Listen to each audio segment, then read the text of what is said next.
Hi friends, one more mini log. ఈరోజు అయితే మనం ఆ సేమియా ఏంటో తెలియదు కానీ చేస్తున్నాం. చూడండి, ముందుగా నెయ్యి వేసుకొని ప్యాన్లో డ్రై ఫ్రూట్స్ అన్నీ బాగా మిక్స్ చేసుకోవాలి. కిస్మిస్ చూడండి ఎంత బాగా పొంగాయో. ఇప్పుడు దాన్ని వేరే ప్లేట్లో తీసేసుకోవాలి. ఇప్పుడు అదే ప్యాన్లో కొంచెం నెయ్యి వేసుకొని, ఇది ఏమంటారో తెలీదు, ఏమంటారో కమెంట్ చేయండి. సేమియా అయితే వేసుకోవాలి. ఇప్పుడు వేరే బౌల్ తీసుకొని వాటర్, మిల్క్ అయితే యాడ్ చేసుకోవాలి. అందులో షుగర్ వేసుకోవాలి, ఇంకా యాలకులు అవన్నీ వేసుకోవాలన్నమాట. ఇప్పుడు ఇందాకలో మిక్స్ చేసిన సేమియా పుల్లలు ఇందులో వేసుకోవాలి.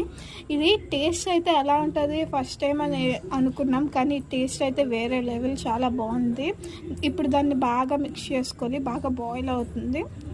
ఇప్పుడు అందులోనే ఇది కొంచెం బాదం పౌడర్ అనమాట, ఇంకా జీడిపప్పు అవన్నీ వేసుకుంటే టేస్టీ సేమియా రెడీ అవుతుంది. దీన్ని కూల్గా తినాలంటే ఫ్రిడ్జ్లో 1 అవర్ పాటు పెట్టుకోవాలి.